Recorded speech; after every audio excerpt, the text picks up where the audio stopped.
Hi, friends. Hey, Megan's I introduced just here. said hi, friends. Hello, friends. We're gonna be snippy. Megan's gonna be snippy. For the record, those who are new here, hi, I'm Megan. That's my friend Jonelle. That's my husband Sean. And today we're reviewing the new Snow White. And usually I'm pretty optimistic about movies. I tend to like movies. Like I tend to be very like, oh, that movie was good, even if like critics are like that was bad. I'm like, oh, but it was enjoyable. I hated this movie with a burning passion. And if you want to see her hate this movie even more, hit like and subscribe and follow us on our other channels.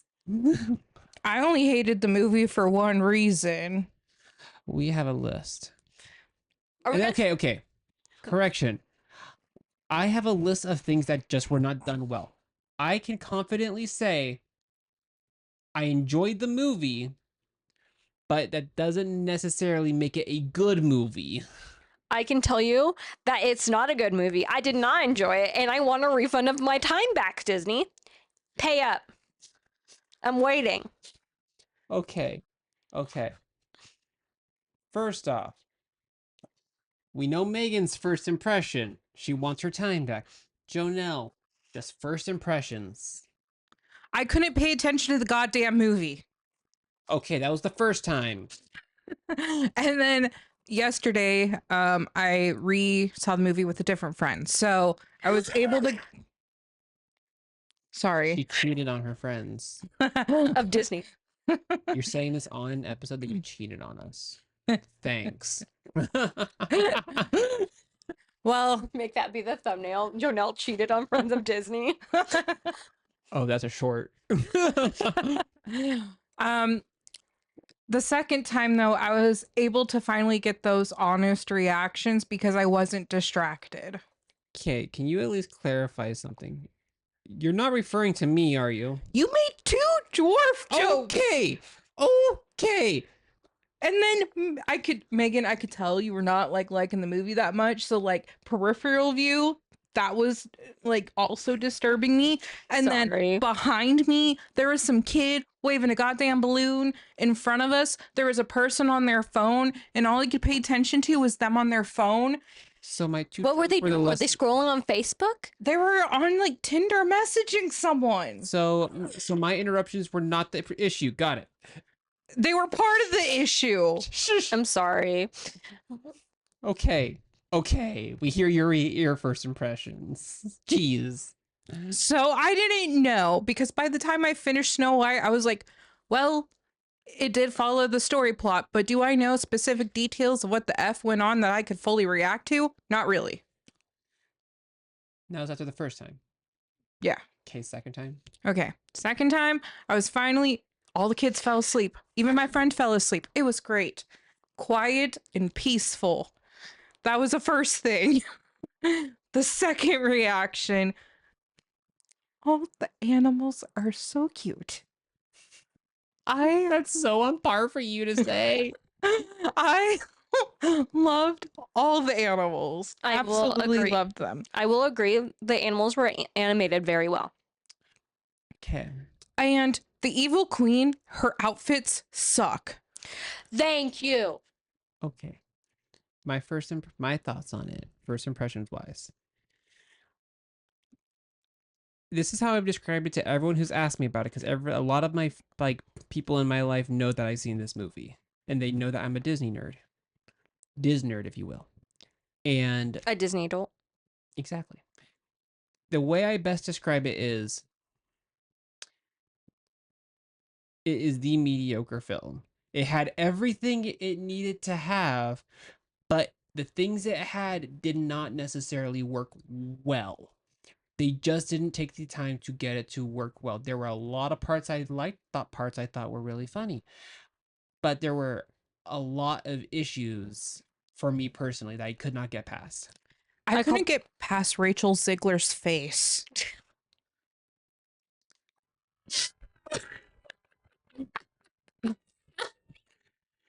Here's the thing. When you say that, please elaborate, because there's a number of different thoughts in my head. I'm Rachel Zegler, and I'm singing with the weird mouth twitch. Oh my gosh, it's true. The facial expressions from her sucked. Okay, here's the thing. When I was watching her act, I could tell that she was not enjoying her role. Like when you watch Wicked, because I love Wicked, shush, you could tell Glinda and everyone who was like playing their roles actually really enjoyed them. They were really enjoyable to watch. You can tell from a mile away when someone isn't enjoying themselves. Like you said, in your peripheral vision, you could see me banging my head on Sean's shoulder like, "Can't we please leave? This is torture." I wouldn't want my worst enemy to see this movie. Well, and then Rachel Zegler, when she did the last Hunger Games movie, she did really well in that movie. And I think like her acting was very on par. And like even her shitty facial expressions worked for that movie, but not for her to be this princess. See, and with that, when this movie was first like announced and it was announced that she was gonna be Snow, at first I was actually excited for it because I heard about her role in West Side Story and in the Songbirds and Snakes or whatever. Mm-hmm. And I heard about how good she did in those, even though I never saw them. And so I was excited. But then she shot herself in the foot repeatedly Should with we all of her interviews talking about this movie and hating on it. should we talk about the outside drama? We'll get there. We'll get there. Okay. But Foreshadowing. there was so much controversy around this movie to where me and Megan were not thrilled to see it to begin with. And I wanted to so badly. I wanted to be excited to see this movie. I was excited for it for a different reason that didn't really show up. Hmm. Because like the first movie was a lot more dark. Oh yeah. And I was really kind of hoping that they were going to turn this not as much into a kids movie and really like try and play on the dark lore, like really try and get into the Grimm's fairy tale. As in, this goes back to like when we talked about Beauty and the Beast, how you prefer the live action Beauty and the Beast because of its darker undertones. And I was really hoping that for this because like the evil queen, oh my god, I hate her in this movie too. Um I just mainly don't like the evil queen. She was kind of meh. And I like the Evil Queen. but like the other Snow White impersonation movies, like where there's evil queens in those ones, like Like Mirror Mirror. yeah, like Love Mirror Mirror. so much better for the evil queen. Like, why can't we have that one in this Snow White, you know? I think what part of the problem was is that Gal Gadot went over the top. Like she overplayed the Evil Queen. And like for me that was almost something like because she added this intensity to the Evil Queen, but at the same time it was a little overdone Okay, to the point where it just was not enjoyable. hold on. She played into the evil queen of like Descendants type. I was gonna say, I think it's literally she's over the top because everyone else is like low shooting it. Because like Rachel Zegler, like obviously like underplayed Snow White. Like she didn't want to be there. It was just like a like job role for her. I feel like the bandits, like not like the lead bandit, were like played it pretty straight. The like main love interest was like more than Rachel Zegler, but not on the level of the Evil Queen. And so when you see the Evil Queen like being big and being extra and doing that, it's because everyone else in the movie is like barely giving it anything. What's sad is like there kept being like all of this evil queen stuff. I honestly wanted more of the dwarves.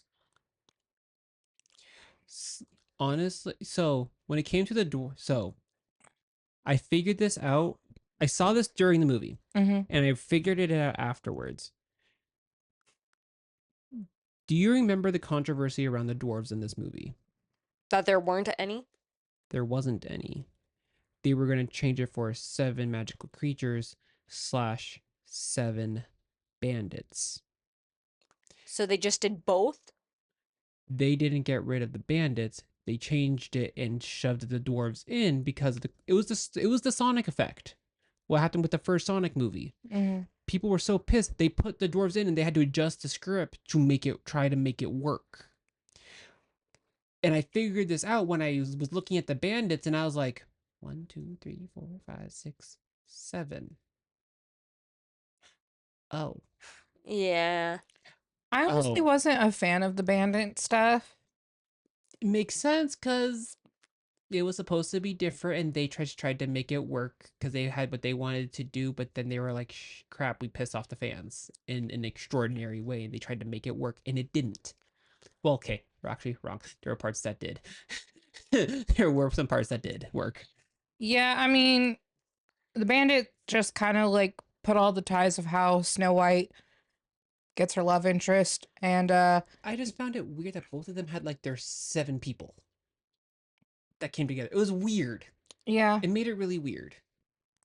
Although I did like to touch that Doc saved the spoilers. Doc saved the dude. Sorry, we're heading into the spoiler land, people. Warning ahead. I don't know how I feel about Doc specifically because in the original Snow White, Doc wasn't actually the smartest. He like stumbled over his words. Mm-hmm. He was kind of quirky in like his mannerisms. And like I feel like everyone else kind of like fell into like their roles, but I prefer the actual animated dwarves more. So this is kind of like stupid, but like while we finally get to the dwarf scene, there's like these very iconic moments with the animated version with the dwarves and Snow White being there. One of them was the scrubbing scene, Yep. and I was really disappointed not to see that. So, I mean, we saw like a partial of it when he went into the sink. which was obviously a nod to it. Yeah, but like I would have actually liked that whole scene. So I think that plays into one of. So there's 3 main scenes specifically that I have an issue with, and they're all pertaining around Rachel Zegler and stuff. But this pertains to it because they changed when Whistle While You Work happens. And I hate that the way they changed it because after that running through the forest, which I loved how intense that scene was. That was great. And the animation for that was great. But right after that scene and stuff, she's like cowered down and like she sees and like the animals slowly come out and the scene gets bright and stuff. Not a word gets said. She follows the animals and she goes, "Oh, there's a cottage." Wanders in. And unlike the animated where she's like, "Oh my god, it's like 7 little kids live here." Aw. And then they clean up and Whistle While You Work happens between her and the animals. No, she just wanders upstairs, still nothing happening, and just Falls falls asleep on asleep. the bed, no reaction. And I hated it. And If I'm just watching this happen and I'm like, what's happening? This is not what? okay, it feels like something like a drunk or high person would do, right? Like normal people don't walk into other people's houses and go straight for their bedroom to crash on their bed. But like, and so with them changing Whistle While You Work, it changed everything surrounding the dwarves. Because the animated movie, the dwarves came in and they're like, it's clean. Yeah. And it plays into that trope of like they're used to being dirty. Hence why Snow White's like, no, go wash your hands. They're like, you want us to clean? Like it Also, like the iconic dance of like her dancing with all the 7 dwarfs, not with the bandits and the dwarves, and then having this love romantic scene it was either. so awkward. Like those two have no chemistry. He had chemistry with her, she had nothing with him. He's cute. I'll even give you that one. He was good looking. Yeah. Not here. I but don't I don't know. and then really quick and then you can have your thoughts. Because also just while talking about how they moved Whistle While You Work, there was one change. One. And I'm not a fan of how accentuated it was. Because if you remember the animated, she's like, you sweep the floor, you do the dishes, you do this, and I'll use the broom. And purposely in this movie, they accentuate that Snow's telling the dwarves, you do this, and he'll use the broom.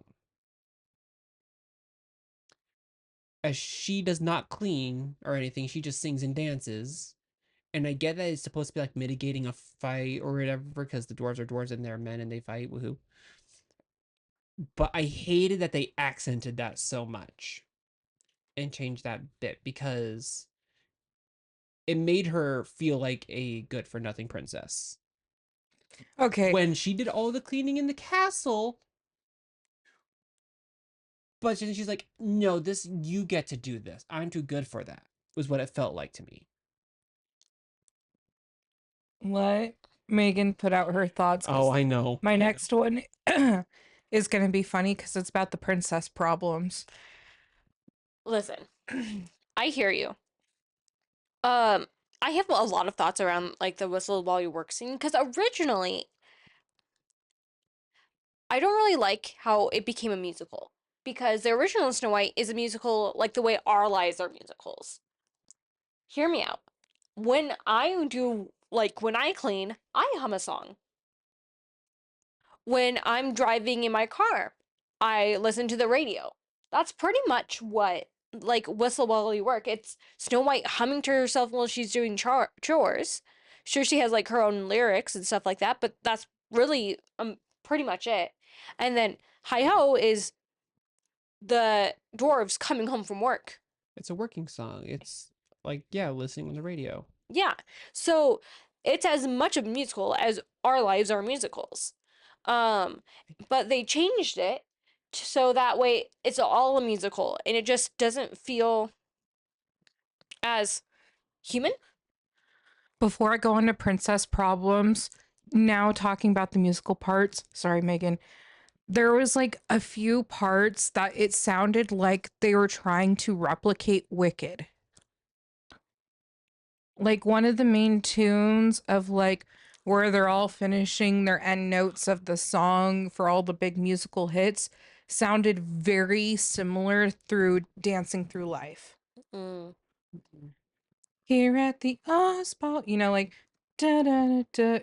Like a lot of the songs in the movie that ended on those type of notes had the same chorus as Dancing Through Life. Obviously, it can't be the same because of infringements, but like they were obviously probably using the same chords. Well, and it's, I describe this. Me and Megan have had many discussions over this movie the last couple of days as we just flush out our thoughts, because I had a lot to think about with this movie. And I like to think that this movie has what I have coined the term as a musical identity problem, or musical identity dysphoria. Because when you have a musical, like Megan said, the original animated Snow White was an everyday life type of musical. And I've never, like, you've told me this before, but like you fully explaining it here really made sense of like, it is just like everyday life. I'm wishing, she's just singing to herself, whistle while you work, I'm cleaning, working songs and stuff. It's like all the song, the only song that's not like that is the cleaning their hands and like when they're washing up. That's the only song that doesn't fit that Mm-hmm. mold. But this one, not only did they try to make it a musical, much like Wicked, but also none of the songs fit into fit together into the identity of the movie. Because the first song, Good Things Did Grow, not like that. I liked Good Things Grow. It had this medieval, folksy musical sound that I would have expected to hear. But that song, with Waiting on a Wish, compared with Hi Ho and Whistle While You Work, give very different identities for this movie. They don't fit. They're not the same style of songs. Mm-hmm. And it creates a very disjunct movie because of it. I honestly wish, and Megan, you'll probably agree with this, but like kind of like the whole Cinderella just sleeping in some random people's house, Mm-hmm. rather than introducing the dwarves in the mine while they're working through the song, I kind of wish they would have just reverted back to the original movie where, yes, the animals guided her into the room, and then the dwarves are like, they could have still had that, like, what's going on type of moment. And then she'd be like, oh, you're just some cute little dwarf. And then, what's your name? And then, like, they all go in and they're like, that's dopey. He doesn't talk, type of thing. Rather than. Did they ever introduce themselves in the movie? They did Yeah, so they introduced them in alphabetical order. Oh, and then reverse alphabetical order. and through the musical. So when they first started entering the mines, and then, like, Yeah. and I'm happy. We know. Here's the thing. I found it funny how like through the dwarves it was self-aware. Found that really funny. But I liked how they expanded Hi Ho to showing the going to work and coming back from work type deal versus just the leaving part. I think Hi Ho is like the one song where I'm like, I'm okay that they like expanded it. But I want to go back to that musical identity crisis because I watched a lot of musicals growing up. Sean can attest to this. I'm constantly bringing up new musicals. It's true. I just introduced her to one for the first time. Yep, the Tarzan musical, written by the one and only Philip Collins, and it breaks my heart that not enough people loved it. But like, in order to write a good musical, it has to like cohesively fit into a soundtrack. Tell a story while singing. That too. Yes. Sorry, that's the only thing I like about musicals. I mean, yes. And it keeps the pace going. Like in regular musicals, the songs happen, but the plot is progressing. So obviously we all know I used to work in a kitchen. For those of you who don't know, I used to work in a kitchen. I also used to be a manager. My staff kind of hated me though. I gotta Fix that lamp do camera stuff. So and fix the lamp. am I still good to keep talking? Yep. Okay. Anyways, my staff kind of hated me because often I was just playing musicals. Because the reason why, you're not allowed to listen, you're supposed to not listen to music with cuss words in it. Often that's not in musicals. And number two is it gives a whole like story and it makes your work go by faster, because if you're listening to an entire movie soundtrack and you know what the story is and you listen to the whole soundtrack, you can visually play the whole movie inside your head while you're working. And so like I thought that was more beneficial to the employees, that we all just listen to musicals and we're like, dancing queen. Yeah. Doing some Mamma Mia shit, because I mean, guys can dance to Mamma Mia anytime. I agree. You know what? I think all musicals should take notes from the song A Musical from Something Rotten. This is so Something Rotten is a musical based, it's not like really based, it's like a retelling of these two brothers called the Bottom Brothers, who are in direct competition with William Shakespeare. And so one of the brothers is like, I want to write like a play that outperforms William Shakespeare, and everyone loves William Shakespeare. And so he goes to a fortune teller, I think, and he sees the future. It's a little fuzzy because he like gets him to write a musical called Omelette instead of, Hamlet. But it's funny because this music, like this song called A Musical, is literally like it describes everything that's in a musical, but while simultaneously making fun of musicals. And it has like a bunch of musical references. And I think it describes like moving the plot along. It describes like how it progresses story. It describes perfectly like what a good musical does. And the fact that Disney, who is known for making musicals, because Moana, not Moana 2, but Moana, Lion King, not Mufasa. We have seen them do great musicals. And the fact that this one was just so disorganized is so disappointing. And it didn't help that they had a lot of points where they just dragged, like the intro dragged for so long. Yeah. And I don't like that they had to that they felt like they had to spend so much time telling us what's happening. Instead of showing us what's happening. Like, you don't have to tell us her mom died. Obviously, we know her mom's gonna die because the evil queen has to come in somehow.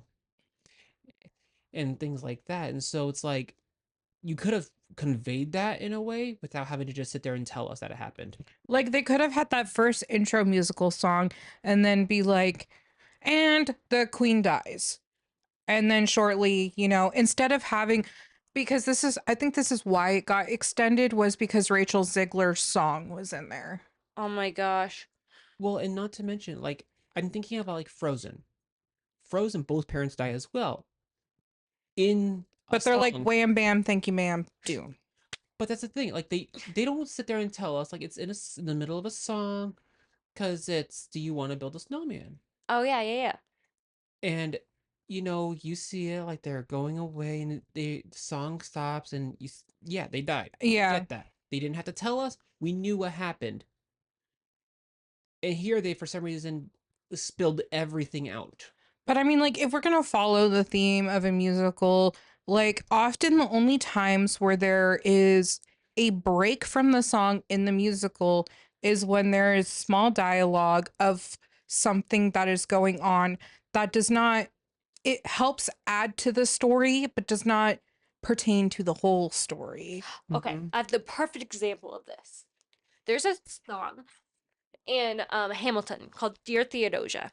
And like right at the end, um it's about Lin Manuel's character, get this, Alexander Hamilton and Aaron Burr. They're singing basically like a lullaby to their kids. Mhm. And that song makes me cry every time.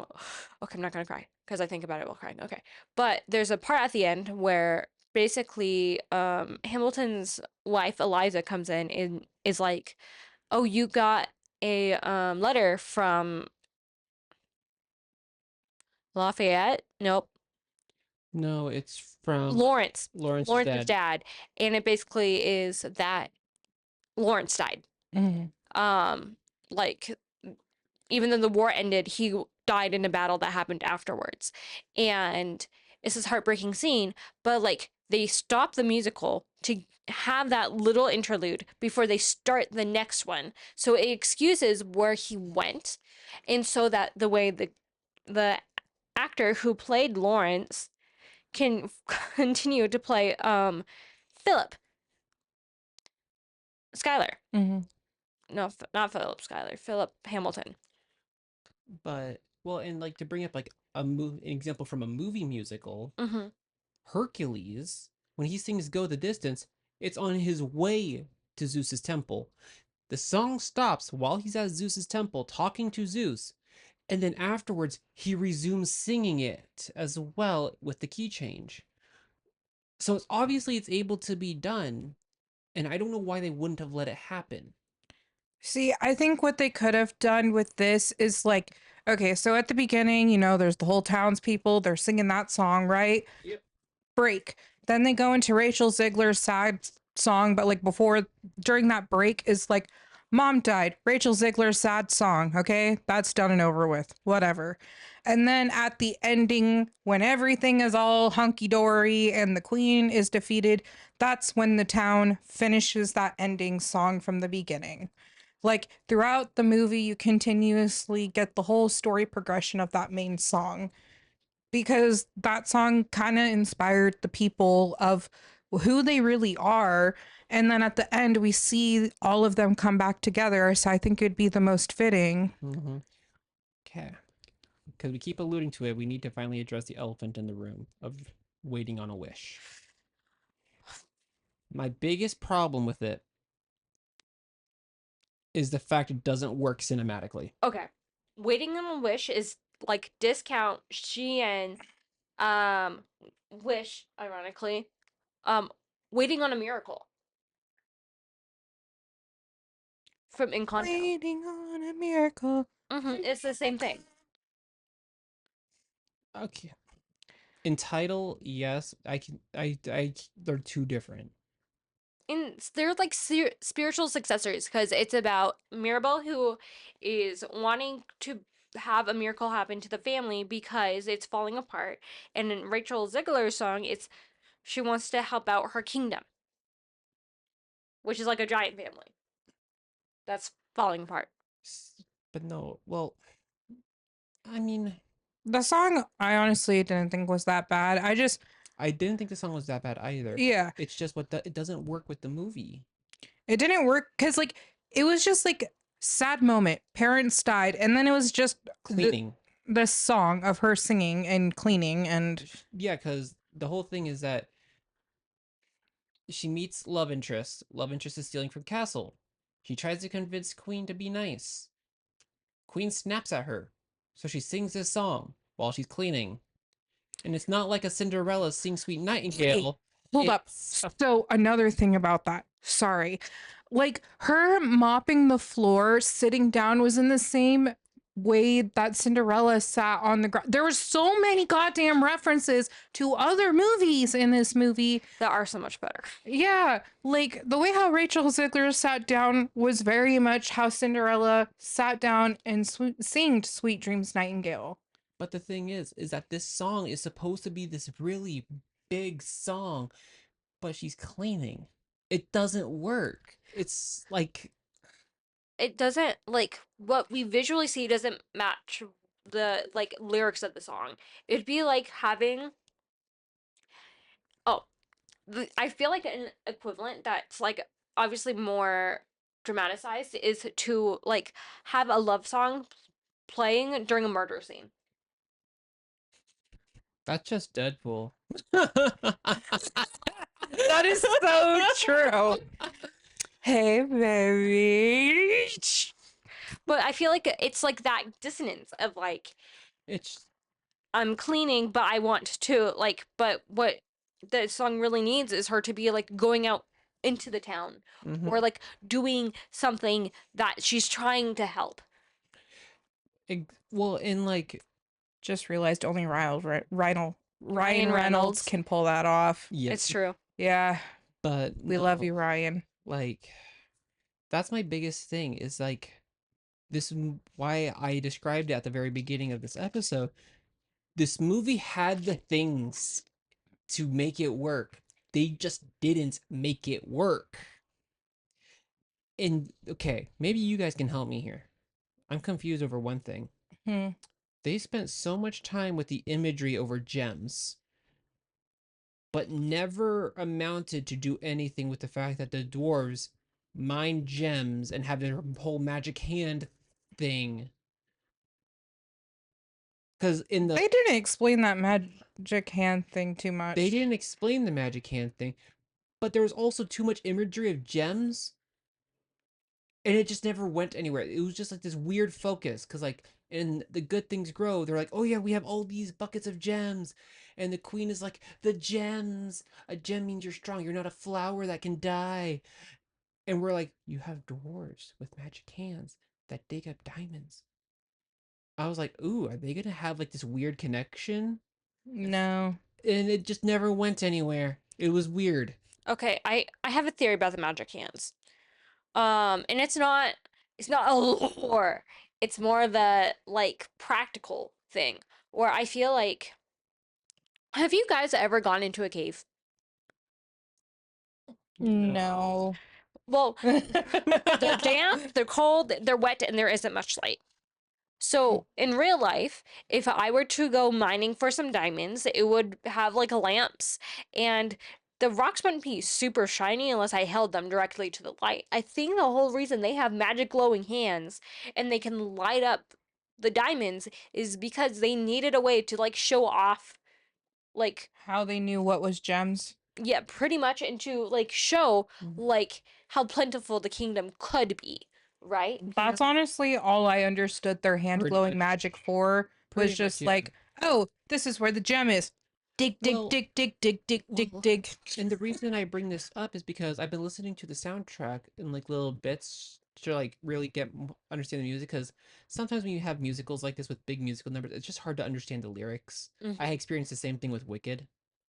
Um, but there was always this emphasis on gems, and I just thought it was really weird Well, to have all this emphasis on gems. I mean, at the beginning, though, they also did say, like, essentially their town is based off of these gems and the dwarves that dig these up, and that's how they got all of their food and necessity was because they had these jewels that could be exchanged for goods for their people. and I also think that like with the queen harboring all the gems, it's like I don't want to say symbolism, but like it shows that even with the king dead and the queen dead, that the evil queen, it wasn't like there was a drought or something where all their resources dwindled. There's still gems in the caverns. There's still plenty to go around. There's still enough for the kingdom to be thriving, even though we only see one village. I mean, the story did say that she did take all the gems. What I really liked, like, I agree that the queen's outfits were a little gaudy. They were a little, I only liked the black one that had the lines. Like, yes, yes. But what I did appreciate about like the visual storytelling is we see her increasing how many gems she has. So it starts with like some ones on her fingers, and we get see her put on a bracelet, and by the oh, the last one, necklace. like the huge, it wasn't like a little dainty little thing. Like it was huge across like most of her chest. Like Also, her outfits kept getting more colorful. Like, her outfits changed all the time. something I want to bring up right now. Okay, Sean has already heard this, but so I'm trying to get more into like sewing and about like color theory and like understanding garments. So when I watch movies, I'm really interested in like what the background characters are wearing, what the main characters are wearing, and like trying to like dissect their storytelling based off of their outfits. Mm-hmm. Um and there were three main things I want to bring up. Number 1, so at the beginning of the movie, it's filled with warm tones. So your yellows, your oranges, your reds. And so when you see the knights coming in, that's what they're wearing. They're wearing that in whites. And then when the evil queen takes over, it's like into the dark, it's like dark blue Blue, and black. green. Yeah. The cool tones. I think there's also like they're like gem colors of Mhm. like emerald green, diamond blue. I mean, there are rubies, but like we didn't see those like physically represented in the movie besides in the mine scene. She wore some garnets, which are like more of this purple, shitty brown color. Exactly. I literally like to call it the period blood of a stone because it looks like period blood. So like I think that is super interesting. But so we have that. I'm going to minus the dwarves outfits because they were literally like basically CGI versions of the original characters. Yeah. But like we see that the townspeople go from wearing these bright colors to wearing like muted blues and like grays. I think is really interesting because in the beginning, when Snow White's wearing her dress, when you could tell that it was like she grew out of it because there was like stitching right here that's like obviously to extend the chest area, but also like obvious seams that extended the arm piece. But she was wearing red as a base dress and then a blue and white like striped bottom apron thing that was like really badly done. I know she's supposed to be a servant, but like it kept looking like it was about to fall off. So it's representing that like she's still in the castle, but like she's influenced by the queen. She looked like Little Red Riding Hood at points. Yes, but Okay. You just hit my one nail on the head with that one. Because I said earlier, there's three scenes specifically that I have the most issue with. can I You finish the finish. dress? You Okay. finish. The one thing, okay, so we all know Snow White's iconic blue, red, and yellow dress. And obviously they had to put it in the movie because it's a recreation with like Snow White. Mm. One, it really bothered me that like they destroyed the dress and it still looked like a finished product. Does that make sense? Like she was running through the forest and like parts of it were ripped off, but like it still looked like an intact dress. I was like, if you're going to have her clothes be ripped apart, have it look like it got ripped apart. One, and two, it does not make sense with the like color story that they're trying to tell at all. Okay. Also, I was the only one who thought that, like, maybe I'm the only one who thought this, but out of that dress, only the yellow skirt was the only thing that really worked for Rachel Zegler on that dress. Yes.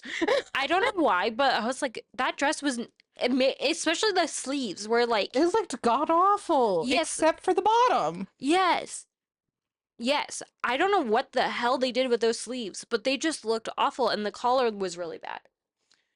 So you managed to hit both of the scenes that I have most issue with left.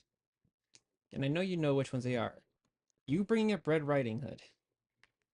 The ending. Oh, with her wearing the red cape? Yes. I don't understand it.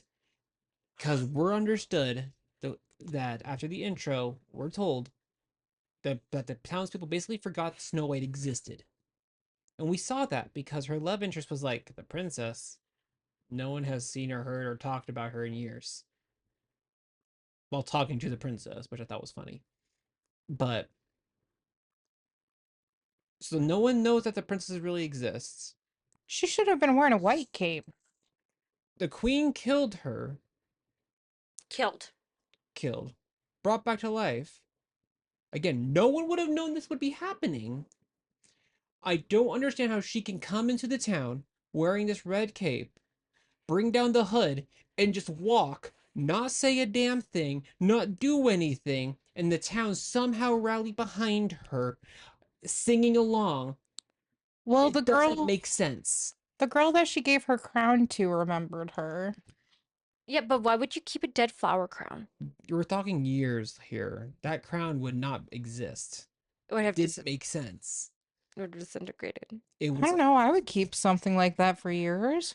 I guess so, but Be like, the princess gave this to me when I was a little girl. to have it so readily like on hand. Like, it'd be so I get it delicate as at the this point. I was like, I get it at the fact of like that was the only thing that gave her hope. Fair enough, fair enough. But again, if we're untold by this thing that like they basically forgot she existed. And even though this one person, one put on that crown and was able to recognize her, it still doesn't make sense for the entire village to rally behind her and sing and her not do anything. She's not doing anything. She's walking. And I don't know about you, but I don't break into musical numbers every time someone walks by me. It didn't make sense and it bothered me, especially with this what came Rachel afterwards. Zegler, the real one with princess problems. Oh my god. And to add to that, because again, apparently these scenes have a very common theme. Because she walked into the dwarf's house and did nothing. Had this moment in the town and did nothing. The third scene I have an issue with is the huntsman scene. Where she basically had the most lowballer reaction possible to being killed, trying to be killed. Turn around. Why? Why? No, not even that. She just goes, why? Why? Like I Which doesn't. Sorry. You go. I was gonna say, I don't know if that's like a Rachel Zegler thing or like a director thing, but someone across like or someone who chose the worst take, but like somewhere along the way they dropped the ball on that one. I'm 100% convinced it's a Rachel Zegler case. Mm-hmm. Because her whole thing was she wanted her to be this heroine that's fair, brave, and true. And so, what better way to do that than have her stand up to and not be phased of being killed, but is somehow terrified at the thought of the queen wanting her dead and is terrified running through the woods having what seemed like nightmares. The two scenes together don't make sense. because the one sets up the other. She was already petrified by the huntsman in the animated. Combine that with the fact the queen wants her dead, sends her terrified off into the woods, which give her those hallucinations on what the woods look like. She wasn't scared. She just said, why? And then it's, oh my god, I'm scared. It didn't make sense. You see my point? I don't know. You need to watch Hunger Games, Snakes and Song. I'm not a Hunger Games fan. You need to watch it to understand Rachel Zegler's acting. I believe it, apparently. Well, That's where I'm frustrated. I'm like, I'm not going to continue on this because it could go on forever and not make any nonsense. As in hating on Rachel Zegler? No, I actually liked her in the Hunger Games one. I know. Because here's the thing is she does have like a very powerful voice. Yes. And this movie just didn't do her good because she's not an actor who looks like a princess. Because in Hunger Games, like she very much fit the like in the Hunger Games movie, essentially her acting was her acting like an activist for her color, you know, and but instead of her color, it was for her district, you know, living in District 12 and her being poor and like all these things to change the upbringing. And she has this very strong, powerful voice that like will drive you, and like those facial expressions work really well for discriminatory songs where you're trying to motivate people and have them do something great and have them feel frustration and anger and the drive to go do those things. But here, she's supposed to be soft and delicate, but the movie is playing into wanting her to be true and brave and fair and all these things. But if they had this play a little bit more into the darker role, she could have very much played Snow White to the way how she is best fit as an actor.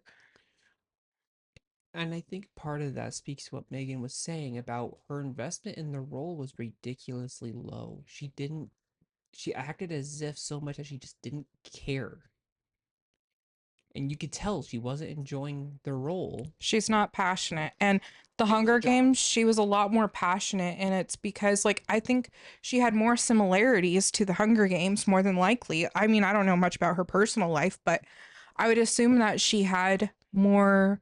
Because given the fact that we know she's a color of person, um, person of color, sorry, I said that backwards. Please don't get mad at me. But, you know, if you notice, like people who tend to have like same backgrounds of something like that are more passionate about those projects. Someone who's playing as a survivor from an essay movie, you know, and has dealt with essay, they're going to be more passion driven into that role because they're going to be like, I like want to show the emotion spot on and accurate, make people feel what I have gone through to realize like we shouldn't be doing this. It reminds me of Megan whenever we talk about episodes with London Tipton. You always get really passionate for London. I do. Like I think about like the episode about London when she loses like all her money and stuff. You were like like all those adults in that episode did wrong by London. I'm very passionate about kids. Exactly. And just like how I always go on a giant rant music wise. And You and your business. You will go on about business. I go on about numbers, but I mean, there's a lot of other things that I do go off on, and a lot of those things I try not like to bring up on the podcast because then we have to put up, you know, warnings, Right. you know, and that's a decision we've now made as as a Collective. as a collective podcast company.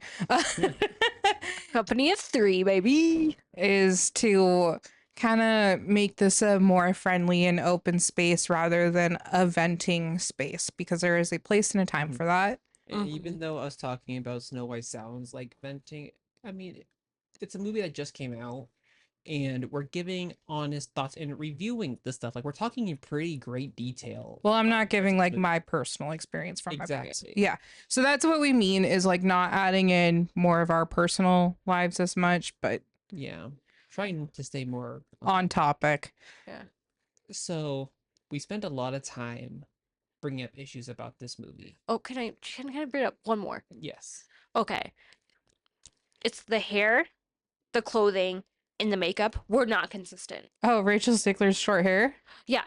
They could not keep the same hairstyle at all. They And couldn't. Her bob sucks. What they should have done was just given her extensions. Okay, so like there's this girl on TikTok who like puts a piece of ribbon in her hair and her hair is so long, goes all the way down to her butt or something. But then she'll put a piece of ribbon in all the way down to the bottom and then she rolls it up and like does a little bow on the top and then it creates that short bob. But what it's really doing is it's just hiding all that hair in one place and it makes it look like a short bob. Well, and her hair was a wig. She didn't like her hair is much longer in real life. Well, yeah, and I'm saying like instead of them giving her a wig, if they just gave her extensions and then had like a piece of ribbon, you know, like maybe the hair's like down to the middle of her back realistically, you know, and then gave her a piece of ribbon to where she could pull it up and then that hair, long hair is hiding underneath, but it gives that curl definition that you want from the bob and it still flows all the way around the head because you're not actually putting it in a ponytail. All you're doing is just pinning it up in what is like a band. And I mean, in the movie, she does like the animated one, she does have that kind of red band on the top of her head. And she had it in the movie too. Yeah. But her hair just needed to be a little bit longer. here's my actual thoughts about this. If they couldn't keep the wig consistent, then have reasons why the wig is not consistent. Like when she runs through the forest, it's supposed to be like still in place, right? Just have it be disheveled. Like that's like the easiest thing, Got a few branches in there. right? Like tear the dress, have the wig be like an erect state. And then like have different like we see like other characters have outfit changes. Just have it be like consistent. Also, her makeup really bothered me because it was supposed to be a natural look, right? Like the Evil Queen had like really beautiful makeup with like really cool eyeshadow, but like Rachel Zegler's was like a brown eyeshadow that was like shimmery, and I was like, it was so distracting because I was like, she's a servant. She shouldn't be wearing eyeshadow. Well, and then like especially with her coming out of the water, her yellow dress should have been covered in mud. Exactly. Like it was not consistent. And there was one scene, it's like the weird romance scene between like the dwarves, the bandits, and then Snow White and her main love interest, where I swear that guy changed outfits 3 times. Like he had 30 different outfits in that one scene, never addressed. Okay, the bandits' outfits weirdly look too much like streetwear. Right? Like Korean Japanese streetwear where you would go out and see them like posing in the streets. Like it had, because you could tell they were wearing hoodies. Like it was like It was really strange. it was a hoodie with like the plaited material over the actual hoodie. It was really weird. It was really weird. Okay, now you Well, because we're almost at time. Oh. But no, we have to talk about the drama outside of this. we're not going to be able to. I want to be able to talk about some things that we did like in the movie, Oh, okay, fine. which for me lies highly around the dwarves. Yes, The dwarves were so funny. I love I- Dopey. I can't shake that Dopey looks like Barney Stinson. Okay, so my other friend I cheated on you guys with, sorry, mentioned that Dopey kind of sounds like Olaf. Josh Gad. Yeah, it's not Josh Gad. I I can guarantee you that it's not Josh Gad. And I was like, I don't know, I'll bring it up. No, there's I don't hear that. I wasn't a fan of like how low his voice was. I was always expected his voice to be a little bit higher, personally. But I don't know. I loved how they grew Dopey's relationship with Snow. Okay, I did appreciate that. The voice acting of the dwarves was really good. Like I will give it to them. Like solid A star right there.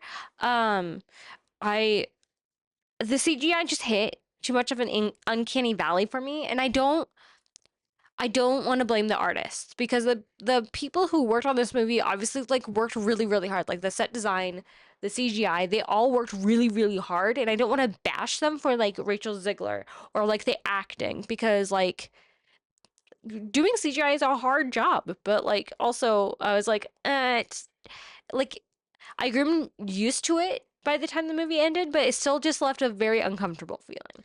It's hard to get used to for sure. Like it did, like I got used to it and it did grow on me some, but it's one of those things where it's evidence that they should have put more thought into the movie because they probably wouldn't have done that design choice if the intent was to have the dwarves from the beginning. I just feel like we're going to end it on this note, I guess. But like, in my opinion, I felt like this movie was just supposed to be like the next step up from Wicked because they knew Wicked was going to be a good movie. And they're like, you know what? Snow White. I disagree with that one. Purely because they did not allow press at the premiere. Well, there's also Stitch coming up, so Stitch is what's gonna be the season. That movie looks amazing. I think the best thing about the premiere was the bunny on the red carpet. That's what everyone is focusing on, and that says how bad of a movie and bad of like the red carpet premieres were. But anyways, we're gonna let you guys go. We've talked your ear off for about an hour or so. So we're gonna let you guys go. let us know what you thought of the movie if you watched it. Do you agree with our opinions? Or tell us why you didn't watch it. Or if you have something different than us, let us know. We're interested. This movie has a hot topic. And we didn't even get to the drama outside of the movie. It's true. Oh, But anyways, bye friends. bye. Bye.